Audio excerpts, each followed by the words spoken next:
মই উপস্থিত আছো জোনাৰ বানে ধুই থোৱা অৰুণ চাপৰিত, যিহেতু বিগত সময়ৰ দৰে মানে অপৰিৱৰ্তিত হৈ আছে আজিৰো ইয়াৰ পৰিৱেশ।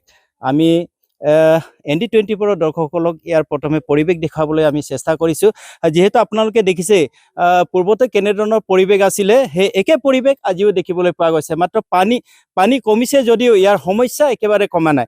এনেদৰে এওঁলোকে বহু সমস্যাৰে তেওঁলোকে জীৱন যাপন কৰিবলগীয়া হৈ আছে। যি মধুপুৰ আৰু অৰুণ চাপৰি যি গাঁও কেইখনে আৰু এনেদৰে আজি পৰ্যন্ত এওঁলোকৰ মানে সম্পূৰ্ণৰূপে পানী আঁতৰা নাই। গৈ চাংঘৰৰ তলত এনেদৰে পানী কাঠেৰে ভৰপূৰ হৈ আছে আজি পৰ্যন্ত। কিন্তু আজি কুপতিও ইয়াৰ সমস্যাসমূহ আজিলৈকে চৰকাৰে কোনো ধৰণৰ মানে পৰিষ্কাৰ কৰা বা ইয়াৰ পানীসমূহ দূৰ কৰাৰ বা এই সমস্যাসমূহ সমাধান কৰাৰ কোনো এতিয়া ব্যৱস্থা গ্ৰহণ কৰা আমি দেখা নাই। আমি পৰিৱেশ দেখুৱাই আছো ND24 দৰ্শকসকলক। এয়া এটা আপোনালোকক আমি দেখুৱাই আছো কেনেধৰণৰ পৰিৱেশ আজিও এনেধৰণৰ পৰিৱেশ ইয়াত বিৰাজ কৰি আছে আৰু বহু কষ্টৰে ইয়াৰ যিসকল লোক এই লোকসকলে ইয়াত জীৱন যাপন কৰি আছে। আমি পৰিৱেশ দেখুৱাইছো এনেধৰণৰে এক জীয়া ছবি।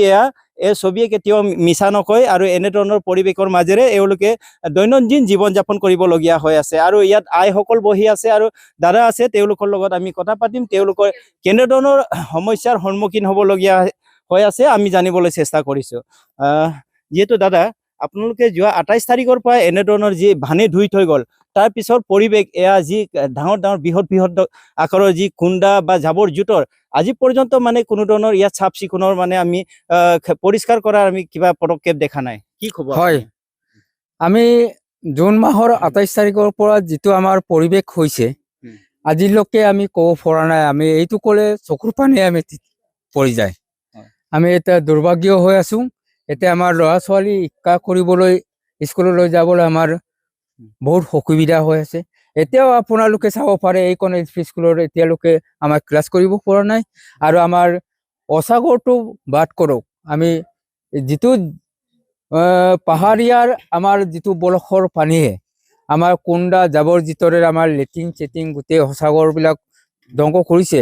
আমাৰ কিছুমান খোৱা বস্তু আমাৰ খেতিয়ক মানুহ আমি এইবিলাকৰ আমাৰো বৰাল চৰালৰ ধান চান গোটেই আদায় হৈছে। এই ধৰণে আপোনালোকে চাব পাৰে এতিয়াও বৰালৰ চাঙৰ ওপৰত এতিয়াও জাবৰ জোঁথৰ হৈ আছে। আৰু প্লাছ এতিয়া আপুনি চাব পাৰে এতিয়াও এনেকুৱাই পানী হৈ আছে।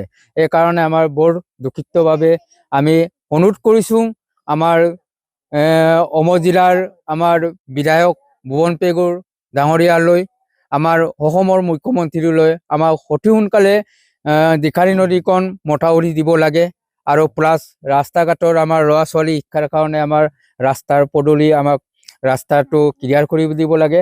আৰু লগতে আমাৰ গড়ৰ যিটো পৰিৱেশৰ যিটো জাবৰ জোঁথৰেৰে আমি হাগুৰি আছে, এইটো আমাৰ বেমাৰ আজাৰৰ কাৰণে ল'ৰা ছোৱালী, যিটো আমাৰ চেণ্ট্ৰেলৰ চৌহান বুলি কৈছিলে তেখেতে কেন্দ্ৰীয় মন্ত্ৰী আহিছিলে, তেখেতৰ হোৱাতে আমাৰ যিটো মেডিকেলৰ আমাৰ ব্যৱস্থা কৰিছিলে, যিটো সিহঁতৰ গুচি গৈছে তাৰ মেডিকেলে আজিলৈকে ব্যৱস্থাও কৰা নাই। এই মানে যি কেন্দ্ৰীয় যি চৰকাৰৰ দুজনকৈ মন্ত্ৰী আহিছিলে সেইদিনাখন যিহেতু তাত মেডিকেল কেম্প দেখা খাইছিলে, তাৰপিছত আজি পৰ্যন্ত মেডিকেলৰ ইয়াত কেম্প ক'তো নাই।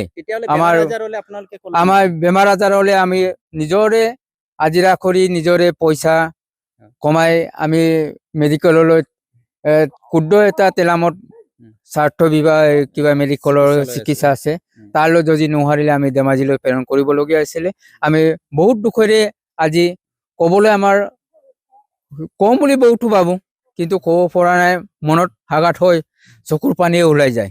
এনেকুৱা অৱস্থাত আমাৰ যিহেতু খোৱা বোৱাৰ ক্ষেত্ৰত আপোনালোকৰ খোৱা বোৱাৰ এতিয়াও সমস্যাটো আমাৰ ৰিলিফৰ ক্ষেত্ৰত আমাৰ কিছুমান এইটো ৰ'দ দিলেও আপুনি আজি বৰষুণ দিলেই ইহঁতে 3 দিনৰ মূৰত ৰিলিফৰ ক্ষেত্ৰত দিছে।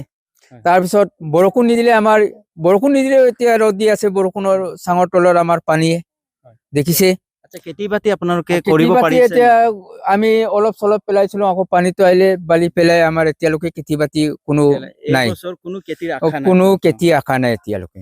সেইকাৰণে অতি সোনকালে আমাৰ মাননীয় মুখ্যমন্ত্ৰী হেমন্ত বা শৰ্মাই আমাক এইবিলাকৰ বিষয়ে আমালৈ চকু দিবলৈ সমস্যাটো সমাধান কৰি দিব লাগে। আমাৰ গাঁৱৰ অৰুণ চাপৰি গাঁৱৰ বা মধুপুৰ গাঁৱৰ ল'ৰা ছোৱালী শিক্ষাৰ কাৰণে আমাৰ সোনকালে ৰাস্তা পদূলিৰ কাৰণে ক্ৰিয়া কৰিব পাৰে দিব লাগে আৰু এই কাৰণে আমাৰ এতিয়া অসাগৰ কৰিবলৈ আমাৰ জেগা নাই জেগা নাই আপোনালোকে হোচ ক'ত কৰি আছে যিহেতু এতিয়া পানীৰ আমি মাটি বেয়া। পানী ৰুমালে আমি এইটো জাবৰ জোঁথৰৰ অলপ পিছফালে আমি গৈ কৰিবলগীয়া হৈছে মানে আহ, হয় আপোনালোকে সমস্যাসমূহ এই দাদাৰ মুখৰ পৰা শুনিছে আজিও মানে যি এই অৰুণ চাপৰি আৰু মধুপুৰ গাঁৱত যে সমস্যাৰ সন্মুখীন যে তেওঁলোকে প্ৰত্যেক দিনাখনে সন্মুখীন হ'বলগীয়া হৈছে সমস্যা আৰু বাইদেউ এগৰাকী আছে বাইদেউৰ ওচৰলৈকে আমি পোনে পোনে গৈ আছো যিহেতু বাইদেউ আপোনালোকৰ ইয়াত দেখিবলৈ পাইছো বাৰু ত্ৰিবেল বহাই দিছে চৰকাৰে কিন্তু শৌচাগাৰ সকলো আপোনালোকৰ বাথৰুম গা ধোৱা পৰ্যন্ত বাথৰুম চাথৰুম সকলো উঠুৱাই নিলে পানীয়ে তাৰপিছত আপোনালোকে ক'ত গা ধুই আছে ক'ত শৌচ কৰি আছে যিহেতু আমি আপোনালোকে মহিলা মানুহ ইঙতে ইয়াত তিৰবেল বহাই দিছে তাতে আমি গা ধুৱে আৰু লেট্ৰিনটো নাই লেট্ৰিন নাই ক'ত কৰেগে লেট্ৰিনটো এতিয়া স্কুলৰ লেট্ৰিন আছে তাতে চবে ৰাইজে কৰে আৰু স্কুলৰ লেট্ৰিনতে কৰিবলগীয়া হৈ আছে অ, এতিয়া মানে কিবা ব্যৱস্থা কৰি দি না চৰকাৰৰ পৰা কৰি দিয়া নাই চৰকাৰে আমাক একো ব্যৱস্থা লেট্ৰিন চেট্ৰিন একো দিয়া নাই আমাক এই ক্ষেত্ৰত আমাৰ অসমৰ মুখ্যমন্ত্ৰী ডাঙৰীয়াক আপুনি কি অনুৰোধ জনাব বিচাৰে